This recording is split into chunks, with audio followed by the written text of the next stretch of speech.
3 years. 3 years of stolen moments across continents, of whispered promises carried on crackling phone lines, of late-night video calls bridging the vast expanse separating me from David. 3 years of building a life together, brick by painstaking brick, across the miles. I was thriving. My career as a research scientist was blossoming, my days filled with the exhilarating pursuit of knowledge, the quiet satisfaction of discovery. Yet, even amidst the vibrant chaos of the lab, a nagging unease had begun to creep into the edges of my life, a subtle discordant note in the symphony of success. It started with a casual update to my Facebook profile. A simple change, really. I'd found a charming couple's avatar, two playful cartoon pigs, one driving a tiny car, the other nestled contentedly in the passenger seat, and decided to share it with David, a whimsical reflection of our own playful dynamic. Then came the message. A flash of words on my screen, so quick I almost missed it. Tonight, dress up a little, sexy. Then, just as abruptly, it vanished, replaced by the telltale message revoked notification. My heart did a strange, jerky skip. Gone was the light-hearted banter of the day. The words hung in the air, heavy and cold. Dress up, sexy. A primal instinct took over. My fingers, moving without conscious thought, captured the fleeting message with a screenshot. My mind, for a terrifying moment, was a vacant, echoing space. Was it a joke? A clumsy, tasteless attempt at playful intimacy? Perhaps. But the swift, panicked retraction of the message whispered a far more sinister truth. A truth that sent a chill down my spine, a cold, sharp wind slicing through the warmth of our carefully constructed relationship. David, my David, the man who called me across oceans each night, who sent dozens of messages a day, each one a tiny pebble in the mosaic of our love, had vanished. Or rather, he'd hidden behind the digital smoke and mirrors, leaving only a ghostly whisper of his betrayal. Was this a sudden betrayal, or had cracks been forming, unseen by me for longer than I realized? What was he doing? Where was he? I knew then that something had changed, something was profoundly wrong, and my perfectly ordered world tilted on its axis.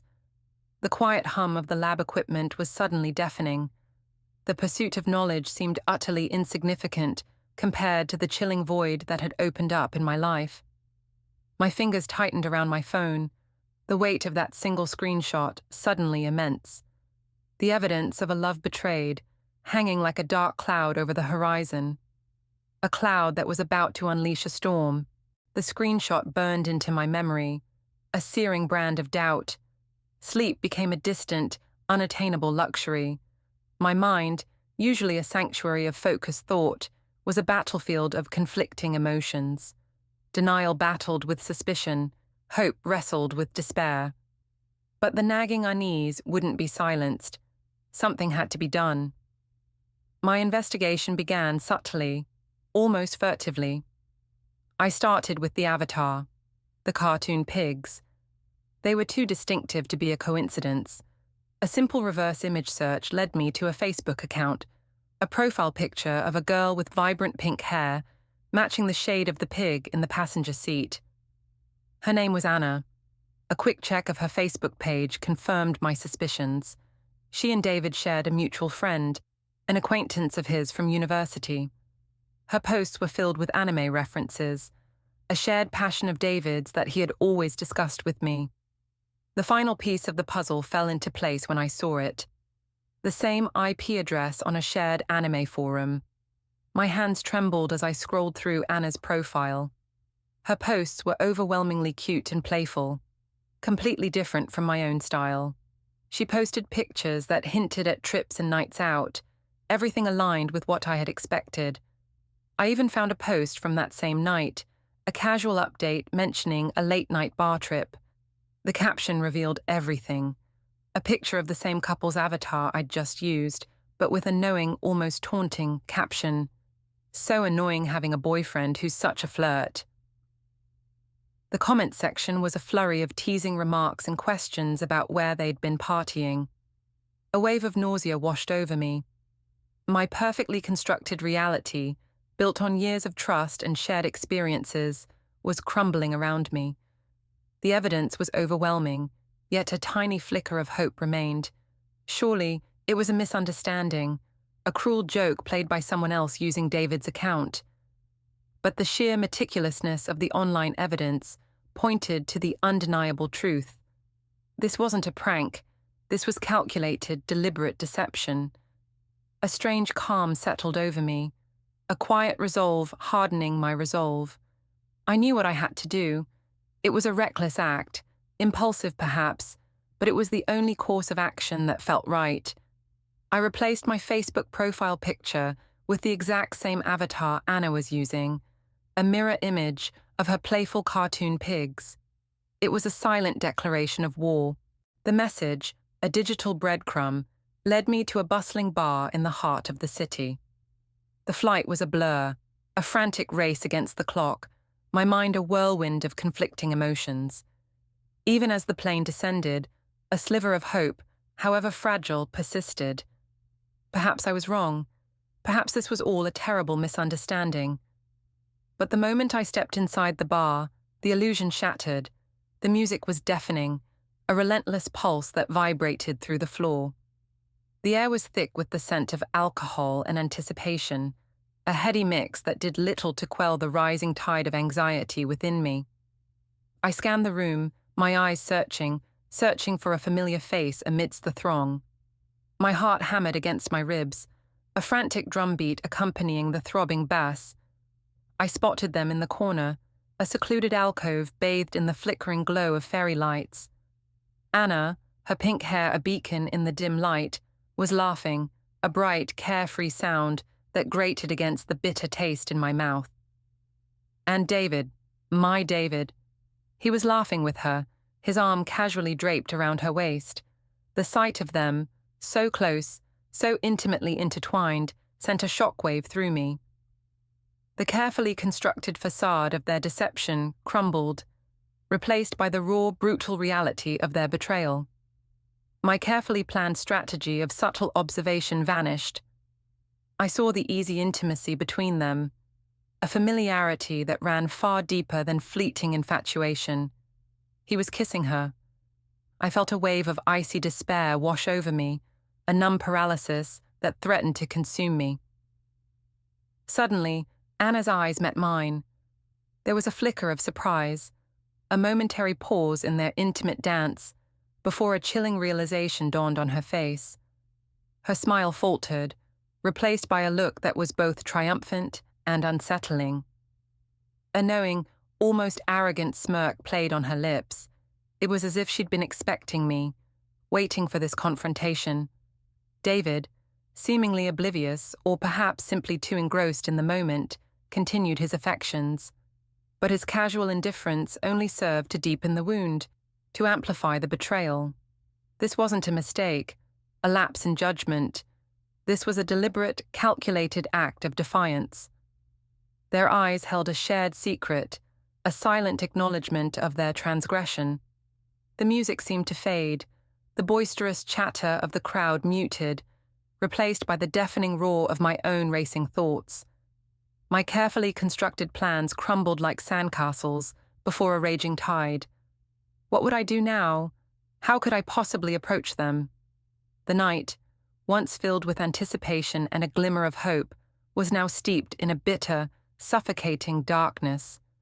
The game, it seemed, had just begun, and the stakes were far higher than I. I didn't confront them. Not yet. The impulse was there, a raging fire in my gut, but I suppressed it. A cold, calculating logic took over, a chilling pragmatism that replaced the raw emotion. I needed more. I needed to understand the depth of their betrayal, the extent of their deception. I found a hotel, a small, nondescript place just across the street from the bar.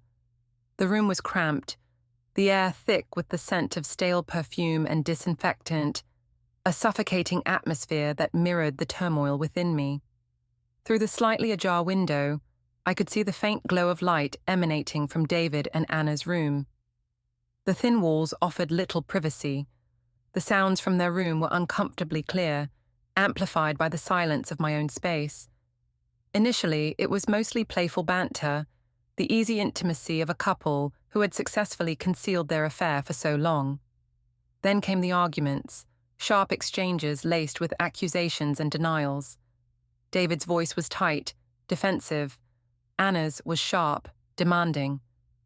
Their words were like shards of glass, piercing my carefully constructed composure. They bickered, the sounds of their conflict echoing in the confined space of my room. The arguments escalated, their voices rising in pitch, the words becoming increasingly bitter and accusatory. Suddenly, the sounds of their conflict ceased, replaced by a different kind of intimacy. The hotel room's poor soundproofing became a perverse intimacy, forcing me to bear witness to the physical expression of their betrayal. It was a chilling experience, a sickening tableau of their deception. The sounds, muffled yet undeniable, were a stark reminder of their transgression, a physical manifestation of the emotional wounds they had inflicted. The sounds shifted again, back to hushed whispers, and then to the quiet sighs of exhausted bodies. The tension in my own body was unbearable. A knot tightened in my chest, making it difficult to breathe. The confines of the room felt oppressive, mirroring the suffocating weight of their betrayal. I felt strangely numb, devoid of emotion, observing as if I were a ghost, a silent witness to a scene that was both horrifying and strangely dispassionate. I wanted to scream. The next morning, I checked out of the hotel, the memory of the previous night's sounds still echoing in my ears. The city felt different, somehow colder, harsher. My carefully constructed world had been irrevocably shattered. I was numb, hollowed out by the betrayal, moving through the day as if in a daze. Then, a completely unexpected intervention. John, my senior at university, my mentor, the man who had always been a source of unwavering support, contacted me. He'd noticed my change in Facebook profile picture and my somewhat agitated manner. He was concerned, and his concern, his gentle persistence, was a lifeline in the midst of the turmoil. He invited me to lunch, his presence a welcome distraction from the dark cloud of betrayal that hung over me. During lunch, he noticed my distraction. He didn't pry, but his gentle concern was a balm to my aching heart, a reminder that there was kindness and support in the world. It was during that lunch that he brought up the subject of David's birthday, the upcoming anniversary of the day that I had met David for the first time. It was then that David appeared, a seemingly casual, yet desperate attempt at a reconciliation. It was a strange sort of coincidence, a twist of cruel fate that placed this birthday album in my hands at this precise moment. A meticulously crafted compilation of photos. Photos of us as children, our families on holiday together, images that stretched back to our childhood. Each photograph was a tiny fragment of a shared history, a vivid reminder of the innocent bond that had once existed between us. Each picture was a precious, painful memory, frozen in time, forever tainted by the betrayal of the present. He'd painstakingly documented every moment, every shared laughter and tear, every milestone and celebration. The inscriptions on the back of each photo were simple, heartfelt expressions of love. "You laughed because of... I was even happier than you," he wrote next to one picture of us giggling as children. "You were sad because of... I wish I could have carried that burden for you." These tender words were now sharp knives twisting in my heart. The album ended on a particularly poignant note, a childhood photograph of David's small hand clasped tightly in mine.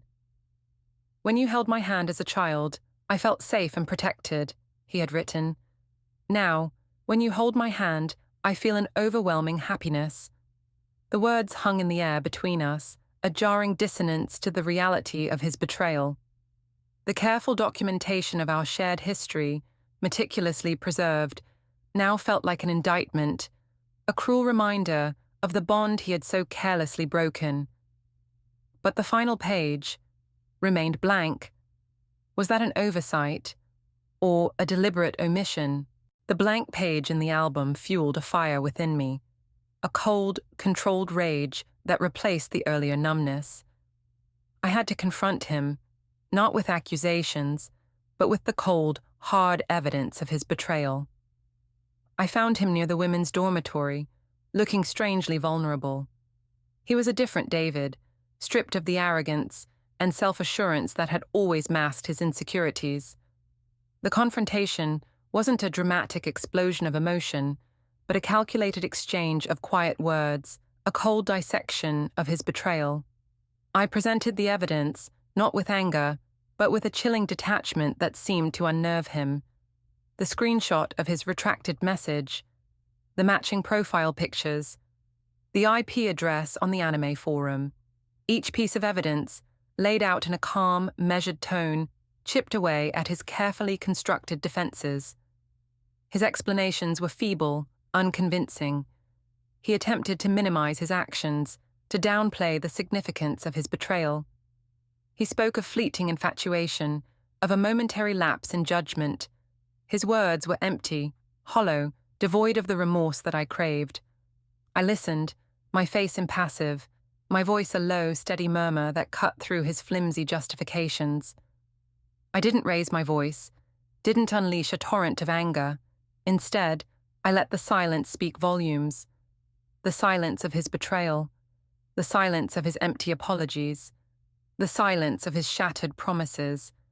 And in that silence, I found a strange sense of power, a quiet strength that allowed me to control the narrative. As the confrontation ended, it wasn't the dramatic conclusion I had envisioned. There was no fiery outburst, no tearful reconciliation. Instead, there was a quiet parting, a cold, detached acceptance of reality. He was gone. The silence lingered after he left, filled with a strange mixture of relief and emptiness. The space he had occupied in my life was hollow. The immediate pain subsided, replaced by an unsettling calm. Was this a genuine ending, or just the beginning of something even more complex? The uncertainty, the unknown consequences, left me with a deep unease that mirrored the empty space he had left behind. It was over. Or was it? The days that followed were a blur of emotional detachment and quiet planning. I focused on my work, immersing myself in the intricacies of my research, finding solace in the objective world of science. But Anna wouldn't let me escape. Her taunts, delivered through a series of carefully crafted social media posts, were a relentless barrage, a deliberate attempt to provoke a reaction. She flaunted her relationship with David, posting pictures of their dates, their intimate moments. Each post was a calculated blow, a cruel reminder of his betrayal, intended to sting and provoke. It was a game of digital one-upmanship, a battle waged on the battlefield of social media. And she was enjoying it. Her taunts were not just boastful, they were condescending, a clear attempt to belittle my pain and my silence. I ignored her, maintaining my composure, my silence a testament to my controlled rage. But her relentless provocations began to gnaw at my resolve. I needed to end this, to put an end to the game she was so gleefully playing. Then came the invitation, delivered through a casual text message, a seemingly innocent suggestion. A trip to an abandoned amusement park on the outskirts of the city, a place we had frequented as children, a shared memory now twisted and warped by the present circumstances. It was a carefully calculated invitation, a symbolic gesture intended to evoke nostalgia and manipulate my emotions. I accepted, not out of a desire for reconciliation, but out of a need for closure, for a final confrontation. The amusement park, once a symbol of carefree childhood joy, was now a desolate wasteland, mirroring the state of my own heart. The rusted rides, the peeling paint, the overgrown vegetation, all symbolized the decay of my relationship with David, the ruins of a life I had once cherished. As I approached the park, a strange sense of anticipation mixed with dread filled me. This wasn't a nostalgic reunion. This was a final act, a settling of accounts. Anna was already there, waiting, her presence an ominous shadow against the darkening sky. She was ready, and so was I.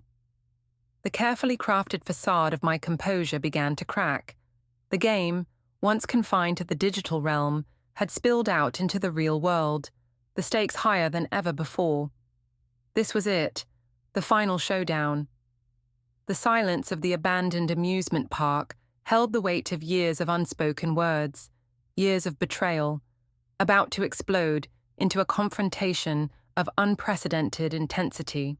Anna was waiting by the carousel, its painted horses weathered and faded, mirroring the decay of our shared past.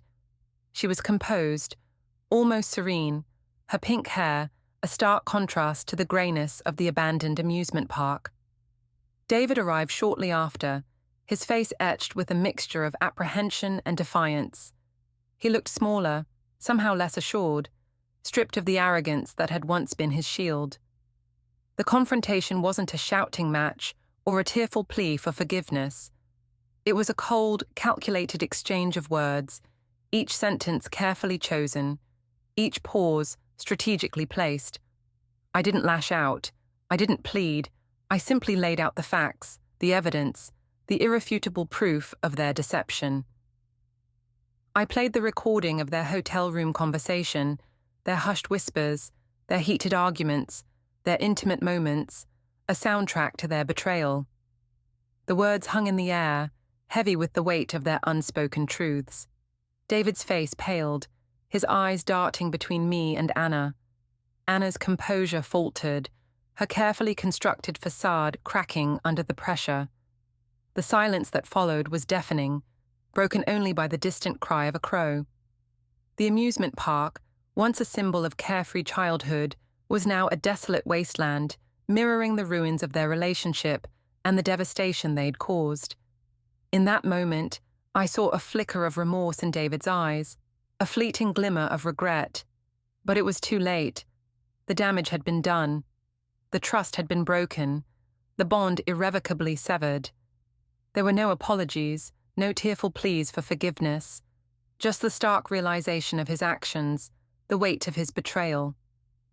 Anna, her carefully constructed facade shattered, offered a weak, unconvincing defense, her words lost in the chilling silence of the abandoned amusement park. I didn't need their apologies. I didn't need their explanations. I had the truth, and the truth was enough. I turned and walked away, leaving them standing amidst the ruins of their own making, the decaying carousel, a fitting symbol of their broken relationship. The silence of the amusement park felt heavy, weighted with unspoken words, years of betrayal, the ghosts of a shared past, now irrevocably tarnished. As I walked away, I felt a strange sense of liberation, a quiet triumph in the face of overwhelming pain. The game was over, and I had won. Or at least, I had survived. The aftermath was a strange mixture of exhaustion and a quiet sense of liberation. The immediate pain of betrayal had subsided, replaced by a deep, unsettling calm.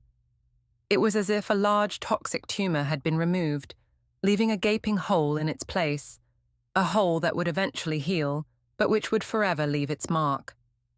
I threw myself into my work, finding solace in the objective world of science, the precision and logic of the lab, a welcome contrast to the emotional chaos of the past few weeks. My research progressed rapidly, my focus unwavering, my determination fueled by a newfound sense of self-reliance.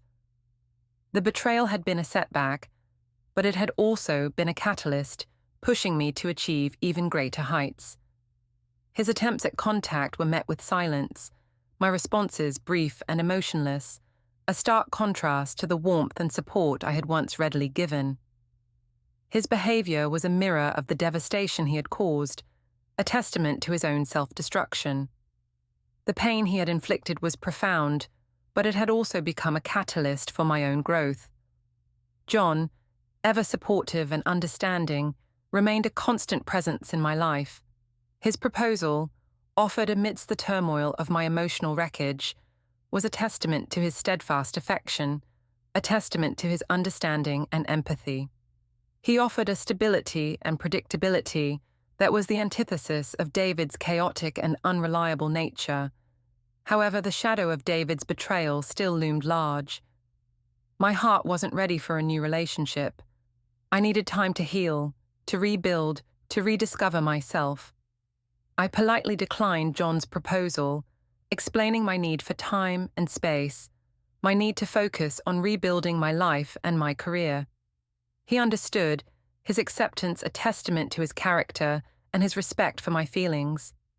His understanding and gentle support provided a welcome contrast to the turmoil of the past months, reminding me that even in the face of such devastation, genuine kindness still exists. The next few years were a whirlwind of scientific breakthroughs and academic achievements. My research was published in top-tier journals, garnering international recognition and acclaim. My career soared, reaching heights I hadn't even dared to dream of before. This success was not just a testament to my talent and hard work, but also a powerful symbol of my resilience, a silent declaration of my independence and self-sufficiency. 5 years. 5 years had passed since that final, desolate confrontation in the abandoned amusement park. 5 years of relentless work, of scientific breakthroughs, of personal growth. 5 years of building a life that was entirely my own. 5 years in which I had allowed myself to heal, to rebuild, to move forward. Then came the news. A brief, almost casual mention from a colleague, a link to a news article that stopped me in my tracks. The headline was stark, the details devastating. David was dead. Suicide. The article detailed his struggles, his failed business ventures, his mounting debts, the crushing weight of his own mistakes. It painted a picture of a man consumed by his own failures, a man who had never truly recovered from the devastation he had caused. The wounds he had inflicted on me were deep, scars that would likely never fully fade. The betrayal had been a profound violation of trust, a shattering of a deeply held belief in the strength and enduring nature of our bond. But those wounds had healed, leaving behind a strength and resilience I hadn't known I possessed. The article included a quote from his suicide note, a quote that pierced me with a strange mixture of sorrow and a cold, detached satisfaction. He wrote, "You were right. I never deserved your love. If I could go back, I would never have betrayed you." The words were a stark admission of guilt, a posthumous apology that held no power to heal the wounds of the past, but they did, in a strange way, bring a sense of closure. Reading those words, I felt a complex wave of emotions. There was a flicker of sadness, a pang of regret for the loss of the young man I had once loved, a recognition of the profound tragedy that had befallen him. But there was also a quiet sense of peace, a knowing that the past had finally been laid to rest. My own pain had long subsided, replaced by a resolute focus on my future and the profound success of my scientific work. His actions had been wrong, unforgivable. But his death, though tragic, was not my responsibility. The responsibility lay with him, with the choices he had made. That evening, I sat by the window of my apartment, gazing out at the cityscape, the lights of the city twinkling like distant stars. I sipped my coffee, remembering David, not with anger or bitterness, but with a detached sadness for a life that had been so tragically wasted. He had been a part of my past, a significant chapter, but he was no longer a part of my present or future. His death marked not an ending, but an affirmation of my strength, my resilience, and my triumphant journey to forge a successful and fulfilling life on my own terms. The scars remained, faint reminders of a painful chapter, but they were now just that, scars. They did not define me. They were a testament to my ability to overcome, to heal, and to move forward. The future stretched before me, vast and full of possibilities, a journey I would continue to navigate with quiet self-assurance and unrelenting passion for my chosen path. The past was a chapter I had closed, the wounds healed, leaving me free to pursue the future I had always envisioned. And in that, I found true peace. Thank you for listening to my story. If you enjoyed this narrative, please subscribe to my channel for more compelling and intriguing stories. I'll be uploading new content regularly.